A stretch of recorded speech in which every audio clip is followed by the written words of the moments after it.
কিংবদন্তিদের নিয়ে কী লাভ? মেসিদের অপমান করেই ফাইনালে ভ্যাঙ্কুভার। কনকাকাফ চ্যাম্পিয়ন্স লিগের সেমিফাইনালে প্রথম লেগে হেরে বিদায়ের শঙ্কায় ছিলেন লিওনেল মেসিদের ইন্টার মায়ামি। তবে ২-০ ব্যবধানে পিছিয়ে থেকেও তাদের আশাটা জিইয়েছিল, বিশেষে দ্বিতীয় লেগ যে ঘরের মাঠে। কিন্তু মেসি সুয়ারেজরা সেই ব্যবধান তো ঘুচাতেই পারলেন না।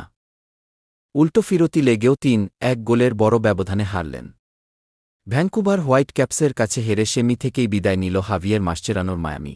আজ বৃহস্পতিবার ভোরে ফ্লোরিডার চেজ স্টেডিয়ামে ভ্যাঙ্কুভারকে আতিথ্য দিতে নামে ইন্টার মায়ামি। জর্দি আলবার গোলে ম্যাচের মাত্র ৯ মিনিটে তারা এগিয়েও গিয়েছিল। কিন্তু বাকিটা সময় থাকল দর্শক হয়ে। একে একে মায়ামির জালে ৩টি গোল দিয়েছে সফরকারী ভ্যাঙ্কুভার।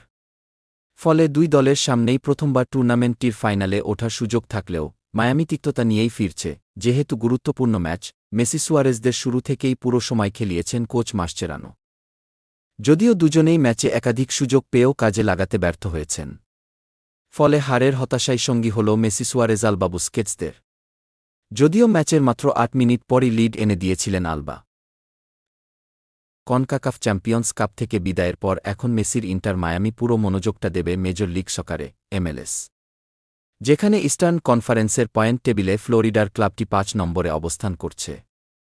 ৯ ম্যাচে তাদের পয়েন্ট ১৮। গত মৌসুমে এই প্রতিযোগিতায় সর্বোচ্চ পয়েন্টের রেকর্ড গড়ে সাপোর্টার্স শিল্ড ট্রফি জিতেছিল মায়ামি। MLS-এ তাদের পরবর্তী ম্যাচ শনিবার, প্রতিপক্ষ নিউইয়র্ক রেড বুলস। আগামী জুন-জুলাইতে যুক্তরাষ্ট্রের মাটিতে বসবে ক্লাব বিশ্বকাপের আসর, যেখানে MLS থেকে জায়গা করে নেয় মায়ামি। এ গ্রুপের তাদের প্রতিপক্ষ পালমেইরাস, আলাহলি ও পোর্তো। ব্রাজিলিয়ান ক্লাব পালমেইরাসের বিপক্ষে ২৩ জুনের ম্যাচ দিয়ে টুর্নামেন্ট শুরু করবে মায়ামি। লিগপর্ব পেরোতে পারলে এই প্রতিযোগিতায় মেসি সুয়ারেজদের দেখা হয়ে যেতে পারে পুরনো কিছু ইউরোপীয় প্রতিপক্ষের সঙ্গে।